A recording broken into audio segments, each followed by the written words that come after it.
Stéphanie Roufort. Je m'appelle Franck De Vita. Je m'appelle Leïla Perne. Okay. Je m'appelle Mathis Girard. Maxime Quentin. Murat. Mon handicap il est visuel. Je suis 10.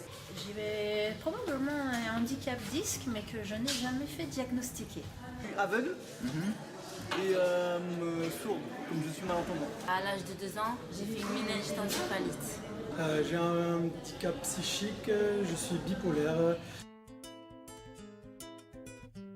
La 10, c'est qu'on a des difficultés soit à lire, à écrire, à compter, ou à coordonner ses gestes, et à se repérer sinon dans l'espace et dans le temps.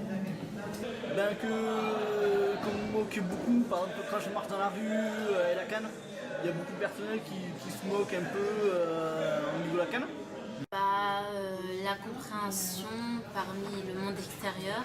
Moquerie, des gens qui disent est-ce que c'est contagieux. Ce qui est plus gênant quand je marche dans la rue comme ça, c'est le vent. Le vent ou par exemple du bruit qui est autour, ça c'est beaucoup compliqué. J'ai beaucoup de mal à gérer mon budget par exemple. Je vois pas trop de loin et sur les côtés. Moi j'ai des difficultés pour me souvenir de la date. Quand je me déplace, je ne peux pas rester trop longtemps debout. Et également j'ai des difficultés à ne pas me cogner partout. Après c'est vrai que je me connais beaucoup, par exemple, même si je balaye bien comme ça, c'est vrai que pour marcher droit, je marche beaucoup à travers. Par un coup de droit, coup de marcher droit, je marche par plus à gauche ou plus à droite. J'ai quand même 3 enfants. Oui. C'est difficile de gérer 3 enfants quand on a du mal à terre. Quand il y a du soleil, c'est vrai que le soleil me gêne aussi visuellement. Et qu'est-ce que ça t'empêche de faire dans la vie quotidienne? Je fais du vélo, je fais du ski, je fais de l'acrobranche. Tu fais tout? Ouais. Je me suis foulé la cheville, je me fait une entorse il n'y a pas longtemps en descendant du bus. Parce que je trouve que justement les arrêts de bus sont vraiment pas adaptés, les métros non plus. Les choses ne sont pas adaptées. Pour les gens qui sont en fauteuil, les choses ne sont pas à leur hauteur. Les feux rouges qui mettent les voies. Là, tu descends, le bus il s'arrête pas forcément au pont, il s'arrête à 1 mètre du trottoir, tu te prends soit un poteau, soit une poubelle, ou sinon tu te prends un fossier qui je sais pas de combien de marge, et tu peux te fouler la cheville ou carrément te blesser. Si les trottoirs sont certains trop petits, certains, il y a des gros travaux, du coup on est obligé de marcher sur la route. Les tramways ils ont adapté, donc je trouve qu'en fait ce qu'il faudrait c'est faire comme à Nice, parce qu'à Nice ils ont adapté, et je trouve que c'est super bien. C'est pas... Déjà pour quelqu'un qui voit très bien, c'est pas beaucoup du tout. Alors pour un aveugle qui a des travaux comme ça, qui doit marcher au bord de la route, c'est compliqué quand même. Et concernant les handicaps non visibles, ce qu'on appelle les handicaps invisibles, par exemple, on n'a pas pensé que ces personnes avaient besoin de centres de loisirs adaptés ou d'activités qui leur soient dévolues.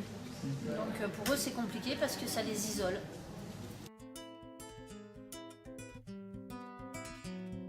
Je crois pas que j'ai été victime de préjugés. Non mais des insultes, oui, comme ça handicapé. Oui, préjugés à l'école. Ouais. Au collège, À l'école. Ouais.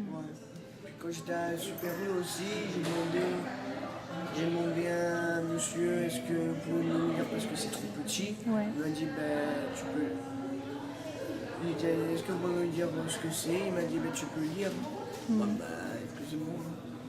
Mes camarades, des profs, les autres parents. Beaucoup de la part de la famille surtout. Passé dans une soirée de boîte de nuit, voilà, on m'a incité un peu beaucoup. Les inconnus dans la rue, quand on leur explique qu'on est désolé, est-ce que vous pouvez m'indiquer le chemin ou me lire quelque chose, on a beaucoup de préjugés, des fois. Préjugé, c'était que j'étais pas malade, que je faisais exprès de les embêter. De pas avoir peur. C'est un peu comme les cons en fait, on est tous un peu le con de quelqu'un et je crois que pour le handicap c'est la même chose. Regardez-vous dans la glace avant d'insulter les gens. Parce que est tous différents. le message que je leur ferais passer, c'est qu'ils devraient apprendre à connaître les autres et arrêter d'avoir ces préjugés-là. Tout le monde est différent et si on était tous pareils, on s'ennuierait dans ce monde, alors qu'ils arrêtent de se moquer des autres. Bah, je leur dirais que c'est complètement idiot parce que ça peut arriver à tout le monde. Si je rencontre quelqu'un dans la rue et qu'il me dit une espèce de bigleux, bon voilà, moi je lui dis écoute, on prend un bandeau, mais toi les yeux, je te passe ma canne et maintenant, ouais, ben regarde si voilà, si t'arrives à faire comme moi, c'est bien, si t'arrives pas à faire ta gueule, voilà. D'arrêter de penser à ça.